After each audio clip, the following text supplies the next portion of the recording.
unexpected opportunity. Unsa man ang opportunity? Kahigayunan. Pag moingon na ganit ang oportunidad, kahigayunan na siya. Mga kahigayunan nga moabot sa tao bisan wala niya dahuma. Og mga kaigsuunan, sinaaman atong mahibaluan ug atong nasabtan ang pinaka-major problem niya walay lain, dili ang gira, dili ang iyang kwarta, dili ang iyang kayamanan, kundi ang problem, ang major problem ni Naaman, ang iyang balatian, mga igsuon ko.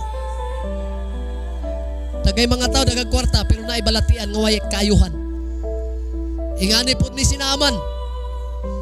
Kung mga butang material, salapi, bahandi, pinansyal, naiya.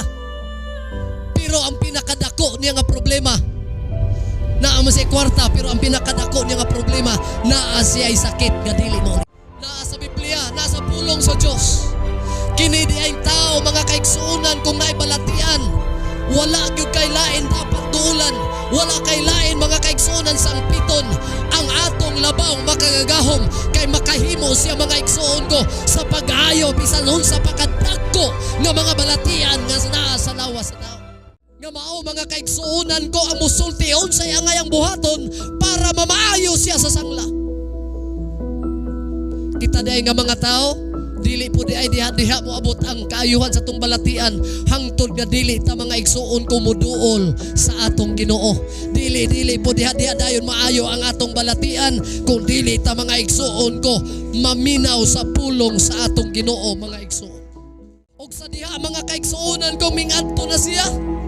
Og sa diha mga kaigsuonan ko nga si Naaman mingabot na sa propeta nga si Eliseo, mga igsuon. Natingala si Naaman kaysa pagpaminaw pagkadungog niya sa sulti sa propeta sa Dios. Wala mga kaigsuonan ko matagpo ang iyang giunahuna nga naman kay pag-abot niya dito wala man diretso ni ampo si Naaman para sa iyang kaayuhan. Naglagot si Naaman. Nganong naglagot man si Naaman? Tungod kay sa pag-adto niya sa propeta, sa alagad sa Dios. Wala mga igsuon ko diretsuha sa pagtagbo ang iyang panginahanglan. Wala diretsuha tagbo ang iyang panginahanglan. Ngang but pasabot ni Naaman, pag-abot niya dito, naana dayon. But pasabot, pag-abot niya dito, ayo dayon siya. Ingon ang bersikulo 11, si Naaman naligot-got og mipahawa og miingon, muna isulti ni Naaman, ani akaron ako nagunahuna nga siyas pagkatinuod mugula nga ni kanako og mutindog og magtawag sa ngalan sa Ginoo nga iyang Dios og magwarawara sa iyang kamot diha sa maong dapit og mamaayo ko sa akong sangla. Mo na yung gustong mahitabo nga pag-abot niya dito sa alagad sa Ginoo, magwarawara dayon si propetang Eliseo og magampo dahil sa Ginoo nga kuhaon ang iyang sangla, wag tangon ang iyang balatian. Kasagarang mga tao ingani po pag magpaampo, di ba? Pastor, ampo ko na ko'y balatian. Pag ampo gusto dayon diha maayo dayon. Tanan mo ingon, praise the Lord. Pero tanawaon sa mga kaigsuunan ko, naglagot si Naaman nga naman. Wala dayon ampue, wala dayon mga igsoon gideklarar ni propetang Eliseo ang kaayuhan sa iyang balatian. Unsa may gihimo sa alagad sa Dios? Naaman, kung gusto ka nga maayo, adto ka sa suba sa Jordan. Ihumol ang imong lawas sa makapito. Og makita nimo makabaton ka og kaayuhan sa imong balatian. Pagkadungog ni ana mga igsuon ni Naaman, unsa man, naglagot siya. Daghan ay mga tao no na gikinahanglan sa Ginoo, pero kung dili gani diha dayon tubagon, magsupak-supak na dayon. Unsa may mulo niya, unsa may kalagot ni Naaman, naglagot siya og minglakaw siya, nagpagulbol og matod pa niya, na may suba niya nga mga nindot nga suba. Nganong dito pamangyod sa Jordan? Nganong sa Jordan pamangyod? Ang puti pasabot sa atong Ginoo, tumana lang ni, sunda lang ni, makabaton kang milagro, makabaton kang kaayuhan. Dagay mga tao, mga lagad lang, musimba lang, kay naay gustong kuhaon. Unsay gustong kuhaon? Material nga butang. Suginlan ko kamo, nangalagad ta, dili material nga butang ang atong kuhaon. Ang atong kuhaon, kaluwasan na espiritual, dili mga butang lumalabay mga kaigsoon. Everybody say amen. Mo na nga wala gihatag tritso mga igsoon ang giyang ipakita. Kaayuhan gusto niya, pero wala dritso gihatag. Amen. Ikaw nga naglingkod diha, na kay gipangayo sa Ginoo, wala pa nimo nabato ni hangtod karon. Sunda pangalagad og tinuod sa Dios. Ang iyang kabubuton mo itumana. Tuwa naghulat mga igsoon ko og imong kuhaon og dawaton ang imong gikinahanglan. Naaman makapito asa suba sa Jordan. Naglagot siya. Sa maning alagad sa Dios nga si Eliseo nga paadtuon pamanta. Naglakaw matod pa sa Biblia siya nga naog dun sa man. Nagligot-got. Everybody say hallelujah. Ug sa diyang naglakaw siyang nagligot-got mga kaigsuonan. Hallelujah. Usa sa kauban niya, misagis kaniya mga igsuon. Ug matod pas bala ang kasulatan. Sir, wala may mawala nimo kung sundon lang nimo ang pulong sa Ginoo. Sir, walay mawala nimo kung sundon lang nimo giingon sa propeta. Usa niya ng orasa mga igsuon. Hallelujah. Ming-abot sila. Ug miabot gyud gihapon sila sa dapit diin gitudlo sa alagad sa Dios.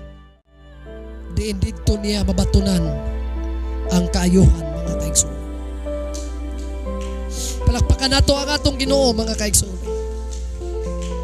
Akong gi-challenge, akong gidasig ang tanang nakadungog sa mga mensahe matag Domingo. Kung niabot ka sa dapit nga karon ni anak ka sa pagpangalagad sa Dios, padayon na ang imong pagpangalagad. Kung dinhi ka ni panahon mga igsoon nga nakasimba na ka sa Ginoo, padayon na ang imong pagsimba sa Dios. Kay diha nimo makaplagan ang imong tinguha sa imong kasing-kasing. Diha nimo makaplagan ang imong gipangandoy nga wala pod nga Dios mo'y nagsaad mga kaigsoon. Hallelujah. Mao kana mga igsoon ang nahitabo sa kinabuhi ni Naaman. Ang iyang kaligot-got, ang iyang kapungot, ang iyang kasuko mga igsoon, iyang gibati sa kasing-kasing. Human niya nadunggan ang sugo sa propetang Eliseo nga dito siya paadto sa suba sa Jordan. Walay mawala sa imo kung moadto lang ka o imo lang tumanon ang alagad sa Dios nga mao si propetang Eliseo.